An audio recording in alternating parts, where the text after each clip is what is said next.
Dispersion यानी अपकिरण के अंतर्गत आज हम बात कर रहे हैं चतुर्थक विचलन गुणांक, चतुर्थक विचलन क्वार्टाइल डेविएशन की।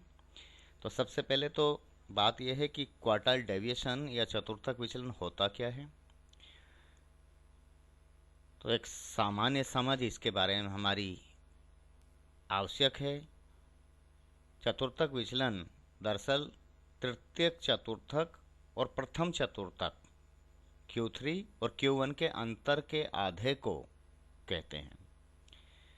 इसे हम अर्ध अंतर चतुर्थक विस्तार के नाम से भी जानते हैं। क्वार्टाइल डेविएशन क्या है? Q3 minus Q1 divided by 2, यही कह रहे हैं ना हम। जो शब्दों में हमने कहा है भाषा रूप में, उसको हम अगर गणितीय स्वरूप प्रदान करें तो quartile deviation equal to Q3 तृतीयक चतुर्थक माइनस Q1 यानी तृतीयक चतुर्थक और प्रथम चतुर्थक का अंतर डिवाइडेड बाई 2, इसको 2 से विभाजित कर दे, अंतर का आधा हो गया। तो ये क्वार्टाइल डेविएशन होता है। यह अपकिरण का निरपेक्ष माप है और विभिन्न श्रेणियों के चतुर्थक विचलन की तुलना करने के लिए, देखिए निरपेक्ष माप की तुलना नहीं की जा सकती है, निरपेक्ष मूल्यों के आधार पर तुलना नहीं होती है। तो तुलना के लिए इसका सापेक्ष माप निकाला जाता है आपके क्वार्टाइल डेविएशन का, जिसे हम चतुर्थक विचलन गुणांक कोफिशिएंट ऑफ क्वार्टाइल डेविएशन के नाम से भी जानते हैं। और कोफिशिएंट ऑफ क्वार्टाइल डेविएशन सापेक्ष माप है। इसे ज्ञात करने के लिए क्या करें? इसके लिए चतुर्थक विचलन के निरपेक्ष माप को दोनों चतुर्थकों के माध्य से भाग दे दिया जाता है। दोनों चतुर्थक जो हैं, तृतीयक चतुर्थक और प्रथम चतुर्थक का माध्य, माध्य कैसे होगा? Q3 प्लस Q1 बाई 2, ये होता है ना, इससे विभाजित कर देते हैं। तो कोफिशिएंट ऑफ क्वार्टाइल डेविएशन का जो सूत्र है गणितीय रूप में अगर हम बात करें तो Q3 माइनस Q1 बाई 2 जो कि क्वार्टाइल डेविएशन है, और इसका माध्य हुआ Q3 प्लस Q1 बाई 2, इससे हमें विभाजित कर दिया। तो कोफिशिएंट ऑफ क्वार्टाइल डेविएशन आया Q3 माइनस Q1, क्योंकि 2 से 2 कैंसिल हो जाएगा भाई, चौथी संख्या ऊपर तीसरी संख्या नीचे हो जाएगी भाग में।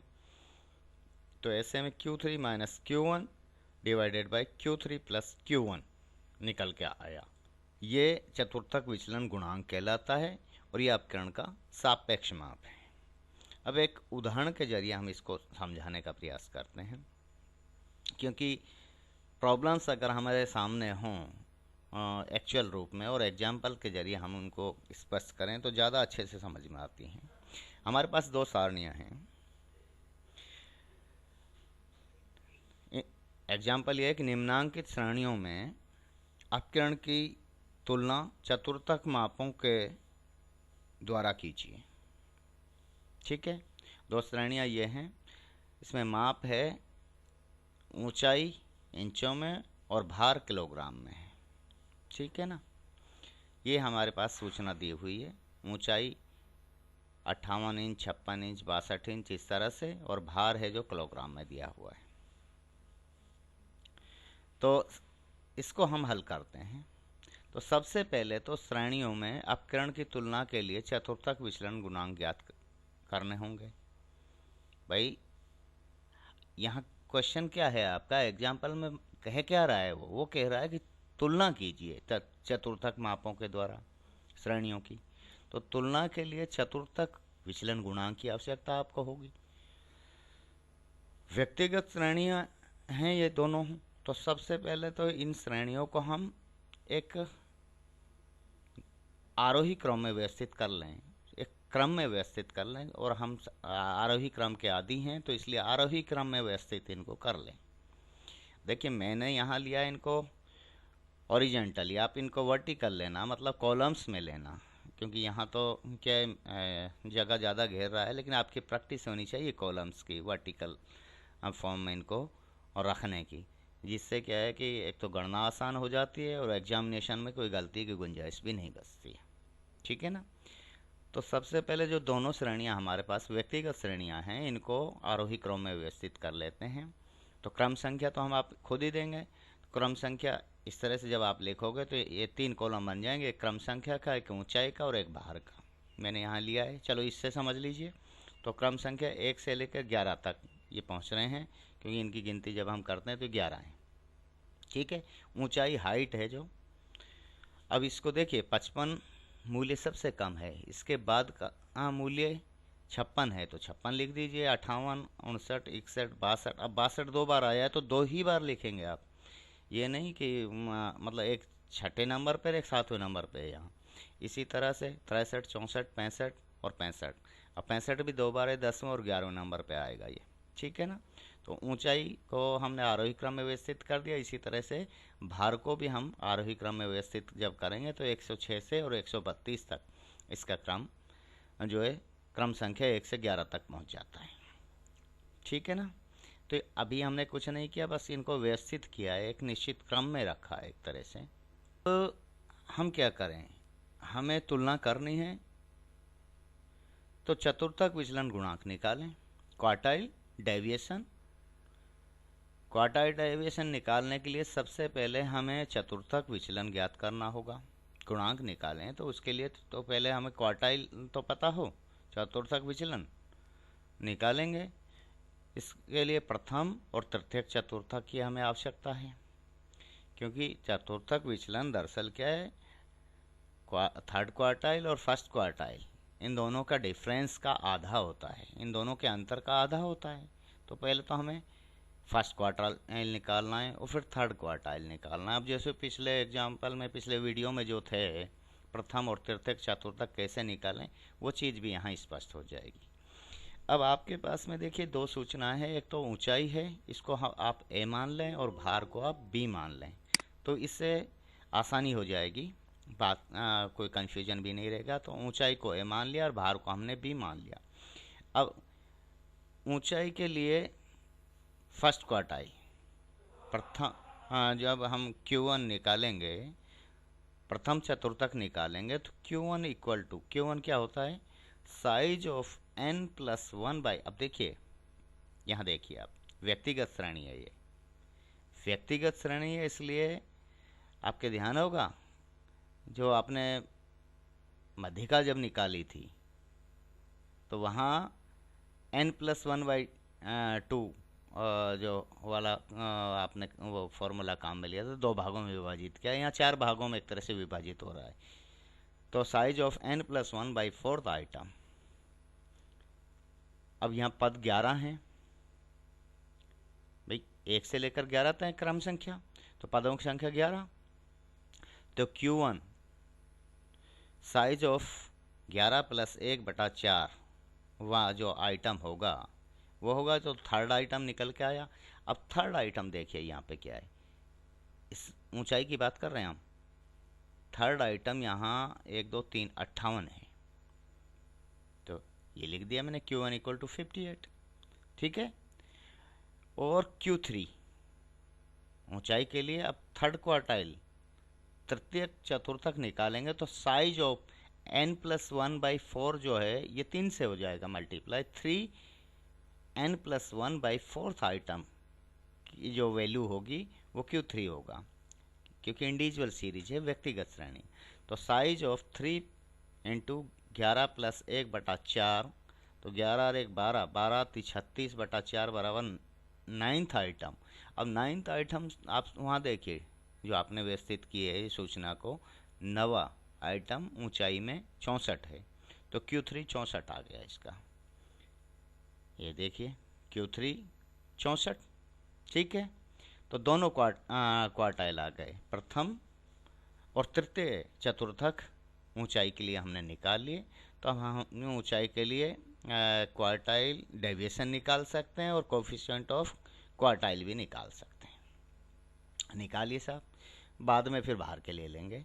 तो कोफिशिएंट ऑफ क्वार्टाइल डेविएशन, क्योंकि हमें वास्तव में तो कोफिशिएंट ही चाहिए क्योंकि तुलना करनी है, तो कोफिशिएंट ऑफ क्वार्टाइल डेविएशन चतुर्थक विचलन गुणांक जो होता है वो आपने देखा है, अपन ने अभी देखा था, Q3 - Q1 divided by Q3 plus Q1। ये क्यों आया? दरअसल कोफिशिएंट ऑफ क्वार्टाइल डेविएशन जो होता है, ये क्वार्टाइल डेविएशन को तृतीयक और प्रथम चतुर्थक के माध्य से विभाजित करके हम इसे प्राप्त करते हैं। तो Q3 माइनस Q1 बाई 2 बटा Q3 प्लस Q1 बाई 2 जो होता है, और उससे 2 से 2 कैंसिल होके हमारे पास जो वैल्यू निकल के आती है, मूल्य जो निकल के आता है, वो क्वार्टाइल डेविएशन चतुर्थक विचलन गुणांक की जो वैल्यू आती है या सूत्र जो निकल के आता है, वो आता है Q3 माइनस Q1 बटा Q3 प्लस Q1। ये वैल्यूज हम निकाल चुके हैं। Q3 क्या है? 64, और Q1 क्या है? 58। तो 64 माइनस 58 बटा 64 प्लस 58 बराबर, भाई इन दोनों का अंतर 6 हुआ, 122, 6 बटा 122। तो वैल्यू आई 0.049। ये किसके लिए? ऊंचाई के लिए आई है। ऊंचाई के लिए जो विचरण गुणांक है, कोफिशिएंट ऑफ क्वार्टाइल डेविएशन है, वो आया है 0.049। इसी तरह बाहर के लिए हम विचरण वो जो है चतुर्थक विचलन गुणांक निकालेंगे। तो इसके लिए बाहर के लिए भी, बाहर क्या है देखिए आप, यहाँ ये भार की सूचना दी हुई है। 1 से लेकर 11 तक अंक हैं, क्रम हैं इनके, और ये भार दिया हुआ है 106 से 132 के बीच तक है। तो भार के लिए प्रथम चतुर्थक और तृतीयक चतुर्थक ज्ञात करने होंगे। तो प्रथम चतुर्थक size of n plus 1 by 4th item. अब size of n plus 4th item n कितना है? 11 है, पदों की संख्या 11 है, तो 11 प्लस 1 बटा में 4 बराबर थर्ड आइटम। तो थर्ड आइटम देखिए आप, आपकी इसमें तीसरा आइटम, ये 3, और 3 भार में देखेंगे 112, तो इसका Q1 112 आ गया। इसी तरह से Q3 निकालेंगे। Q3 क्या है? Size of 3 into n plus 1 by 4th item. ठीक है, तो ये नवा आइटम, जो नवा पद है, उसका मूल्य। अब नवे पद का मूल्य देखिए आप, ये 9 है, 127। भार में जब नवे पद का मूल्य देखेंगे तो 127, Q3 आ गया। ठीक है, और चतुर्थक विचलन गुणांक किसके लिए? भार के लिए। जब चतुर्थक विचलन गुणांक के निकालेंगे, coefficient of quartile deviation for wait जब हम ज्ञात करेंगे, तो वो होगा Q3 minus Q1 divided by Q3 plus Q1। ठीक है, Q3 की वैल्यू पता है, Q1 की वैल्यू पता है, रख दीजिए। 127 माइनस 112 बटा में 127 प्लस 112, तो बराबर, अब इन दोनों का डिफरेंस 15 है, और इन दोनों का सम है जो 239 है, तो 15 बटा 239 बराबर 0.063। ठीक है, अब दोनों के चतुर्थक विचलन गुणांक हमें पता लग गए, किसके? ऊंचाई के और भार के। Coefficient of quartile deviation for height जो है 0.049 है। ऊंचाई व भार के चतुर्थक विचलन गुणांकों, कोफिशिएंट ऑफ क्वार्टाइल डेविएशन की तुलना जब हम करते हैं, तो ये बहुत स्पष्ट हो जाता है कि भार जो है, वेट है, इसका अपकिरण या फैलाव या डिस्पर्सन अधिक है, क्योंकि कोफिशिएंट का मूल्य जो है, भार के कोफिशिएंट का मूल्य भार के गुणांक, चतुर्थक विचलन गुणांक का मान है, वो ऊंचाई के चतुर्थक विचलन गुणांक से अधिक है। तो इस तरह से हम इन क्वेश्चंस को हल करते हैं। ठीक है, अब ये तो हमने क्या है, व्यक्तिगत श्रेणी में 2 अलग अलग श्रेणियां हैं लेकर, और चतुर्थक विचलन गुणांक की तुलना करके ये बताया कि किसमें अपकिरण अधिक है, किसमें कम है। लेकिन खंडित श्रेणी और सतत श्रेणी में चतुर्थक विचलन गुणांक कैसे निकाले जाएंगे और किस तरह से उनकी तुलना होगी, इसके लिए हम अलग से उदाहरण लेंगे। और चूँकि इसमें अगर वो ले लेते हैं तो आपका वीडियो काफ़ी बड़ा हो जाएगा, तो उसको अगले वीडियो में हम डिस्कस करेंगे। आज के लिए इतना ही। थैंक यू, धन्यवाद।